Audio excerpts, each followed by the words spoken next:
इतनी हड़बड़ाहट में आप ये विधेयक लेकर आए हैं संसद के सत्र में, लगा कि आपको एक पिज्जा बनाने का शौक चढ़ गया।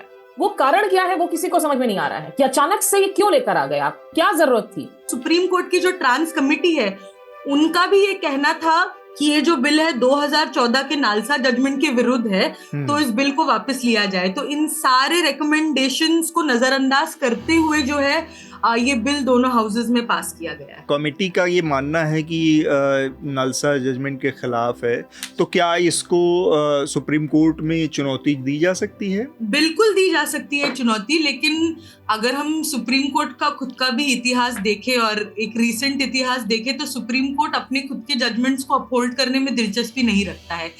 यदि आप देखिए जो बुलडोजर का भी जजमेंट आया है, ये सुप्रीम कोर्ट का खुद का जजमेंट है। उसके बाद में भी लोग मुसलमानों के घर बुलडोज किए गए हैं, लेकिन सुप्रीम कोर्ट ने उसमें बिल्कुल भी इंटरवीन नहीं किया है। अगर मैं महसूस करता हूँ कि मैं नॉन बाइनरी हूँ, मैं एक खांचे में फिट नहीं होता मेरा मन, है ना। जेंडर क्योंकि एक सोशल कॉन्ट्रैक्ट है, आप सेक्स बर्थ तक होता है, वो मेल या फीमेल हो सकता है आपके क्रोमोसोम्स के हिसाब से, पर जेंडर तो कुछ भी हो सकता है। आप हजार चीजें महसूस करते हैं। लोगों को अपने कपड़ों के अंदर, अपने घर के अंदर वो क्या महसूस करते हैं, ये बताने वाले ये लोग कौन हैं? ब्यूरोक्रेट्स, जिन्हें चमचागिरी के अलावा जिंदगी में कुछ नहीं आता। आरएसएस के इवेंट्स में लगातार जो भारत किन्नर अखाड़ा है उनका प्रेजेंस होता है। तो आप ये दिखाना चाहते हैं कि जो ट्रांसजेंडर पर्सन्स है वो, उनको हिंदू धर्म में और जो एक हिंदुत्व का लार्जर प्रोजेक्ट है उसमें ये एक बहुत ही डिवाइन फिगर है, उसकी परिभाषा आपने बनाई है। अब उसी परिभाषा को आप एक तरीके से आपके हिंदू प्रोजेक्ट में कोऑप्ट कर रहे हैं, और दूसरी तरफ जो है आपने इस लॉस से आकर उनके आइडेंटिटी और एग्जिस्टेंस को ही एक ब्यूरोक्रेटिक मसला बना के डिनाई कर दिया है।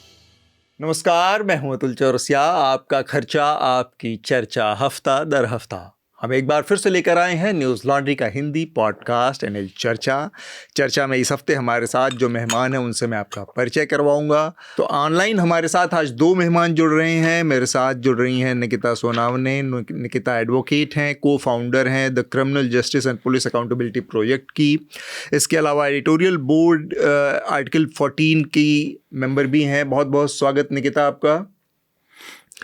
और इसके अलावा मेरे साथ स्मिता शर्मा है। स्मिता को आप लोग लगातार चर्चा में सुनते रहते हैं, थोड़े थोड़े अंतराल पर अंतर्राष्ट्रीय मामलों पर स्मिता की जानकारी, उनकी रिपोर्टिंग आप लोगों ने देखी है। बहुत बहुत स्वागत Smita. Thank you Atul, Shardul, hi Nikita.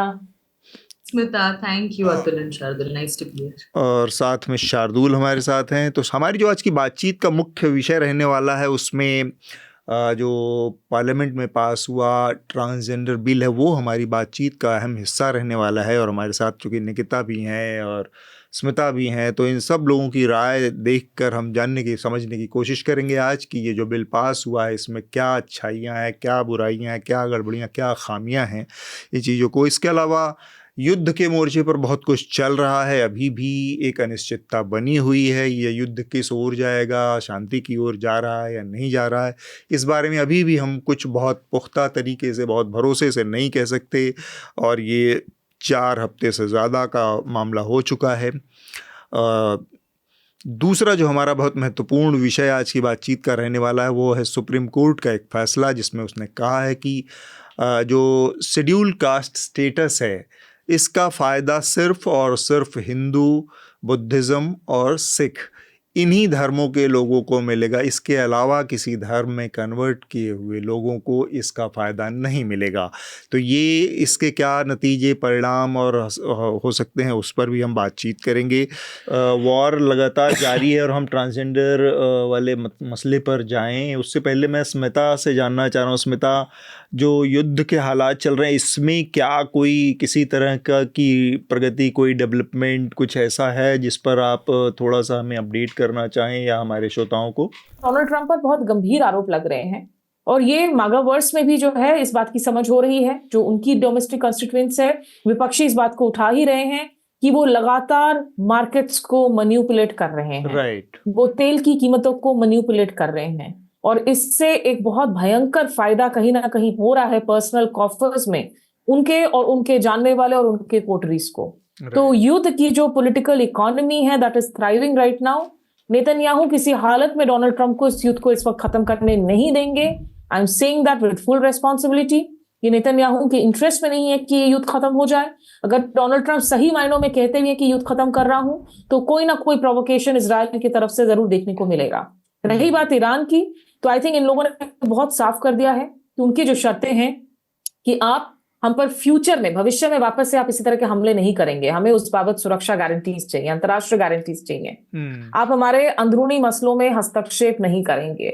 और जो रेजिस्टेंस एक्सिस हम ईरान की बोलते हैं, जिसमें हुतीज हैं, हिजबुल्ला हैं, कि इन लोगों को जो है आप वीकेंड करने के लिए, जो हमारे आप उसको कमजोर करने के लिए बार बार कदम नहीं उठाएंगे। लेकिन सबसे जरूरी मसला है, आई थिंक इस पूरे युद्ध ने जिस तरीके से दिखा दिया है कि स्ट्रेट ऑफ हॉर्मुज ईरान के लिए आज एक बहुत बड़ा सामरिक लीवरेज है। और ये सरासर डोनाल्ड ट्रंप और नेतन्याहू की गलती है कि आज स्ट्रेट ऑफ हॉर्मुज को वो मसला बनाकर अब वहां पे ट्रूप इन्वेजन की भी तैयारी कर रहे हैं, अपने मरीन्स को भेज रहे हैं। ये स्ट्रेट ऑफ हॉर्मुज 1 महीने पहले पूरी तरीके से खुला हुआ था, वहां फ्रीडम ऑफ नेविगेशन थी, वहां जहाज बिना रोक टोक के जा रहे थे।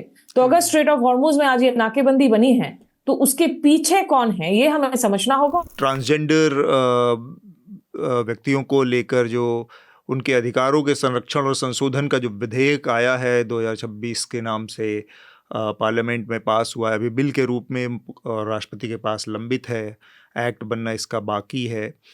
ये एक बड़े विवाद का विषय बन गया है और इसको लेकर तरह तरह के प्रोटेस्ट हो रहे हैं, जगह जगह इसको विरोध हो रहा है। और इसमें जो महत्वपूर्ण बिंदु हैं जिसको लेकर लोगों का विरोध है, उसमें सबसे महत्वपूर्ण चीज़ है आत्म जो पहचान, जो पहचान का जो मुद्दा है, सेल्फ डिटर्मिनेशन का जो अधिकार है, उसको इसमें डाइल्यूट किया जा रहा है, ख़त्म किया जा रहा है। एक ये बहुत बड़ी चिंता ट्रांस समुदाय की तरफ से उभर कर आई है। पहले आज के मुकाबले हम अगर 10 साल पुरानी स्थितियों को देखें तो लोकसभा में जो कानूनों को लेकर, बिल्स को लेकर जो डिबेट की परंपरा थी और उस पर बहस की जो परंपरा थी, और उसके बाद उसको स्क्रीनिंग कमेटी को भेजना, सिलेक्ट कमेटी को भेजना और उसको और ज़्यादा रिफ़ाइन करना, इम्प्रूव करना, ये सारी प्रक्रियाएं बहुत कम हो गई हैं। और सीधे कानूनों को बिना किसी बहस में, वैसे पार्लियामेंट में बिलों पर बहस नहीं होती है, उनको सीधे सीधे बहुमत के जोर से पास करा लिया जाता है, जैसा कि इस बारे में भी देखा हमने कि इस बार भी ऐसा ही हुआ है। तो ये एक बड़ी और दूसरी चिंता है। इन तमाम चिंताओं के मद्देनज़र हमारे साथ निकिता हैं। निकिता, थोड़ा सा आप हमको विस्तार से इस मुद्दे को समझाएं कि ये जो चिंताएं हैं कितनी वाजिब है और क्यों ज़रूरी है इसमें सुधार। और जैसे आपने बोला कि जिस तरीके से, मतलब जब लोकसभा में इस बिल को लेकर चर्चा हो रही थी, तब उस दिन एक फाइनेंस बिल डिबेट हो रहा था, लेकिन उसको जो है आगे पुश करते हुए उस डिबेट को रोककर ट्रांसजेंडर बिल पे ये चर्चा पुश हुई है और उसके अगले ही दिन राज्यसभा में जो है इस पर डिबेट हुआ है। तो ये आप देख भी रहे हैं कि कितना, मतलब एक स्फूर्ति से जो है बिना डिस्कशन हुए, बिना एक, मतलब जब बार बार ये ऑपोजिशन ने कहा गया और सुप्रीम कोर्ट की जो ट्रांस कमेटी है उनका भी ये कहना था कि ये जो बिल है 2014 के नालसा जजमेंट के विरुद्ध है, तो इस बिल को वापस लिया जाए। तो इन सारे रिकमेंडेशंस को नजरअंदाज करते हुए जो है ये बिल दोनों हाउसेज में पास किया गया है। तो अगर ये कमेटी का ये मानना है कि नालसा जजमेंट के खिलाफ है, तो क्या इसको सुप्रीम कोर्ट में चुनौती दी जा सकती है अगर ये एक्ट बनता है? तो बिल्कुल दी जा सकती है चुनौती, लेकिन अगर हम सुप्रीम कोर्ट का खुद का भी इतिहास देखें और एक रीसेंट इतिहास देखें, तो सुप्रीम कोर्ट अपने खुद के जजमेंट्स को अपहोल्ड करने में दिलचस्पी नहीं रखता है। यदि आप देखिए, जो बुलडोजर का भी जजमेंट आया है, ये सुप्रीम कोर्ट का खुद का जजमेंट है। उसके बाद में भी लोग, मुसलमानों के घर बुलडोज किए गए हैं, लेकिन सुप्रीम कोर्ट ने उसमें बिल्कुल भी इंटरवीन नहीं किया है। कभी भी कंटेम्प्ट ऑफ कोर्ट स्टेट या गवर्नमेंट अथॉरिटीज, म्यूनिसिपल अथॉरिटीज के अगेंस्ट या पुलिस डिपार्टमेंट्स के अगेंस्ट जो है कभी भी इनिशिएट नहीं हुआ है। बिल्कुल। तो ये अगर आप देखें तो थोड़ा सा कोर्ट को अप्रोच करने में भी जो एक रीसेंट हम देख रहे हैं कोर्ट का रुझाव, तो ऑन पेपर तो ऑफ कोर्स और कॉन्स्टिट्यूशनली चैलेंज माउंट हो सकता है, लेकिन यदि वो होगा है कि नहीं, that is at this point anybody's guess. 2016 में मुझे याद है कह रहे थे कि ट्रांस मैन जो है ना, मतलब जो ट्रांसजेंडर हैं वो तो पार्शली मेल है, और a fab assign female at birth, जिसे महिला कहते हैं ना, तो फीमेल सेक्स एट बर्थ, पर वो कुछ और भी हो सकते हैं। और इन्होंने जैसे बताया कि मेन चीज़ हटा दी है। अब आप देखिए, इन्होंने ट्रांस मैन, ट्रांस वुमन तो हटा दिया है, जेंडर क्वेयर हटा दिया, नॉन बाइनरी हटा दिया, और जेंडर फ्लूइड हटा दिया, डेमी बॉय, डेमी, ये सब इसकी कल्पना तक नहीं है। अगर मैं महसूस करता हूँ कि मैं नॉन बाइनरी हूँ, मैं एक खांचे में फिट नहीं होता मेरा मन, है ना। मेरी कल्पना में मेरा जेंडर, क्योंकि एक सोशल कॉन्ट्रैक्ट है, आप सेक्स बर्थ तक होता है, वो मेल या फीमेल हो सकता है आपके क्रोमोसोम्स के हिसाब से, पर जेंडर तो कुछ भी हो सकता है। आप हजार चीज़ें महसूस करते हैं। अब तो यहाँ तो लोगों ने सुने भी नहीं होंगे, पर हम डील करते हैं क्योंकि कम्युनिटीज़ हैं सारी दुनिया में, और अब तो इंटरनेट की वजह से मिलते हैं। आप जेनो जेंडर हो सकते हैं। अब यहाँ तो लोगों को पता भी नहीं होगा, समझाना मुश्किल हो जाएगा कि जेनो कौन है, क्योंकि आपको कल्चरल कॉन्टेक्स्ट नहीं है, वो थोड़ा पॉप कल्चर से भी रिलेटेड है। बट लोगों को अपने कपड़ों के अंदर, अपने घर के अंदर वो क्या महसूस करते हैं, ये बताने वाले ये लोग कौन हैं? ब्यूरोक्रेट्स, जिन्हें चमचागिरी के अलावा जिंदगी में कुछ नहीं आता।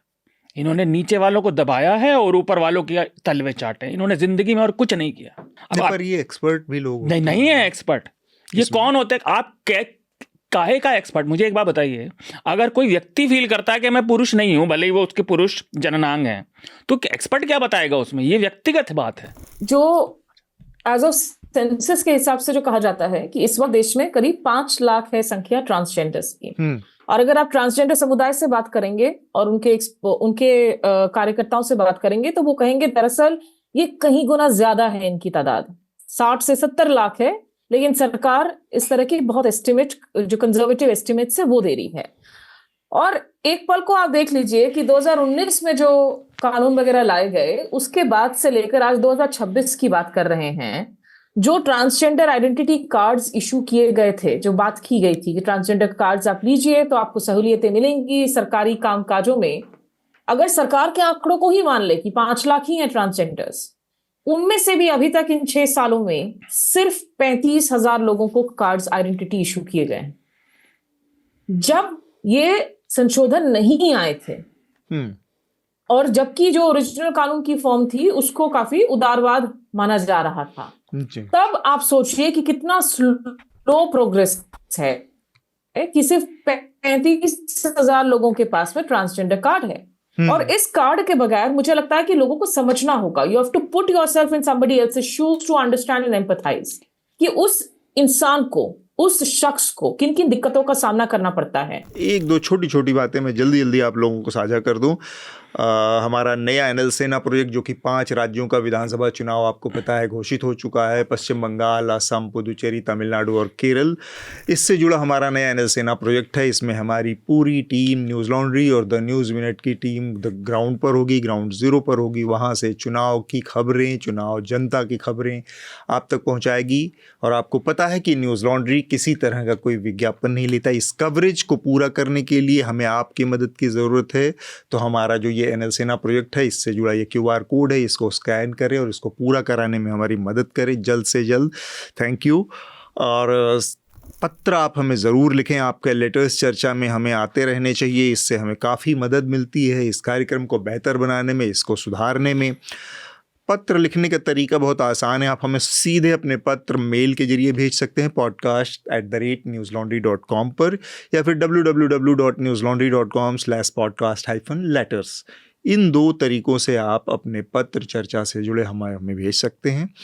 तो हम अपने अगले विषय की तरफ बढ़ते हैं, जो कि सुप्रीम कोर्ट का फैसला आया है, जिसमें सुप्रीम कोर्ट ने कहा है कि जो हमारे SC स्टेटस है, जो शेड्यूल कास्ट की कैटेगरी है, उसमें उसका लाभ सिर्फ़ और सिर्फ हिंदू, बुद्धिज़्म और सिखिज़्म में जाने वाले लोगों को ही मिलेगा। इसके अलावा किसी और धर्म में जाने वालों को इसका लाभ नहीं मिलेगा।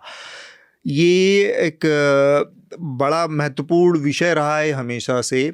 और निकिता, तो क्या आप हमें थोड़ा सा ये समझा पाएंगी कि सुप्रीम कोर्ट ने ये जो फैसला दिया, इससे पहले आंध्रा हाई कोर्ट ने भी इसी फैसले को दिया था, उसका आधार क्या है, किस बेस पर, और क्या लॉजिक्स हैं इस फैसले के पीछे? ये एक्चुअली आंध्र प्रदेश हाईकोर्ट का पिछले 2 सालों में ये दूसरा जजमेंट है।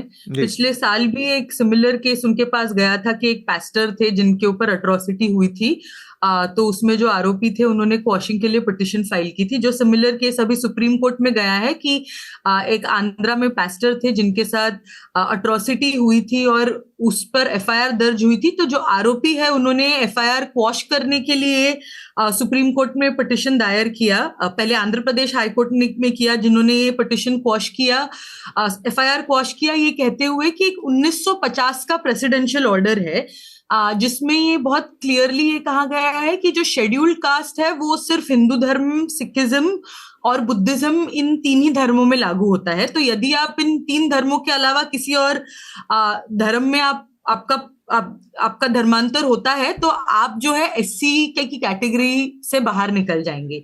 तो इसी को जो है बेसिस बनाते हुए सुप्रीम कोर्ट ने ये कहा, क्योंकि इस केस में जो पीड़ित है, जो पास्टर है, वो पिछले 10 साल से जो है ईसाई धर्म को मान भी रहे हैं, उसका प्रचार भी कर रहे हैं, तो वो जो है एससी कैटेगरी में नहीं है। हालांकि वो जिस जाति से आते हैं वो मादिगा है, जो एक सेंट्रल लिस्ट है शेड्यूल कास्ट की, उस लिस्ट में आता है। तो उसको बेसिस बनाकर जो है उन्होंने ये जो है एफआईआर क्वॉश कर दी अट्रॉसिटी एक्ट में। ये बहुत मतलब जो 1950 का जो प्रेसिडेंशियल ऑर्डर है उसके ऊपर बहुत सारा वाद विवाद हो चुका है। बहुत सारी कमिटीज है, जैसे सच्चर कमेटी है, नेशनल कमीशन फॉर माइनॉरिटी है, जिन्होंने ये बार बार रिकमेंडेशन दिया है कि कास्ट जो है वो सिर्फ एक हिंदू कॉन्स्ट्रक्ट नहीं है। इस्लाम में भी, ईसाई धर्म में भी जो है कास्ट को अलग अलग तरीके से प्रैक्टिस किया गया है। इनफैक्ट पिछले साल ही जो महाराष्ट्र में जो मुसलमान खटीक समुदाय है उन्होंने सुप्रीम कोर्ट में एक पिटिशन दायर किया था, ये कहते हुए कि उनकी जो परिस्थिति है और जो हिंदू धोबी समुदाय है उनकी परिस्थिति में कोई अंतर नहीं है, बस एक डिफरेंस ये है कि वो जो है इस्लाम धर्म को मानते हैं और जो धोबी है वो हिंदू में आते हैं, और ये ओबीसी में है और वो एससी में है। यदि आप बिहार में भी देखेंगे तो नट है, नट मुसलमान जो है वो ओबीसी में आते हैं और जो नट हिंदू है वो एससी में आते हैं। तो इसी एक जो एसेंशियलिस्ट आइडिया है कि कास्ट सिर्फ हिंदू धर्म से निकला है, क्योंकि आप देखेंगे कि सिखिज्म को भी 1956 में इंक्लूड किया था और 1990 में जो है बुद्धिज्म को इंक्लूड किया था। तो ये अमेंडमेंट्स भी बहुत बाद में हुए हैं, लेकिन ये रिकग्निशन हुआ है। लेकिन जो एक लार्जर पॉलिटिक्स है, मुझे लगता है एंटी माइनॉरिटी का, जो पर्टिकुलरली मुसलमान और क्रिश्चियंस के अगेंस्ट है, उसको मद्देनजर रखते हुए बार बार ये डिनाई किया गया है, which is the existence of caste based discrimination in Christianity and Islam. मुफ्त में बस इतना ही। अगर आप पूरी चर्चा सुनना चाहते हैं तो न्यूज़ लॉन्ड्री को सब्सक्राइब कीजिए, और सबसे बेहतर तरीका यह है कि आप हमारे ऐप पर इस पॉडकास्ट को सुनें, और तमाम हमारे जो पॉडकास्ट हैं उसको हमारे ऐप पर सुनें। यह गूगल प्ले स्टोर और एप्पल स्टोर पर सब जगह उपलब्ध है। न्यूज़ लॉन्ड्री किसी भी तरह का विज्ञापन नहीं लेता, ना किसी राजनीतिक दल का, ना किसी सरकार का, ना किसी कॉरपोरेशन का। हम सिर्फ और सिर्फ कोशिश करते हैं कि पब्लिक इंटरेस्ट का जर्नलिज्म करें, पब्लिक जनहित की पत्रकारिता करें, और इसके लिए लोग इसमें इन्वेस्ट करें, लोग पत्रकारिता में निवेश करें। उसका तरीका है सब्सक्रिप्शन। तो सब्सक्रिप्शन के हमारे टैग पर जाइए, वहाँ पर अपनी मनचाही रकम पे कीजिए और न्यूज़ लॉन्ड्री का सब्सक्रिप्शन लीजिए, और गर्व से कहिए, मेरे खर्च पर आज़ाद हैं खबरें।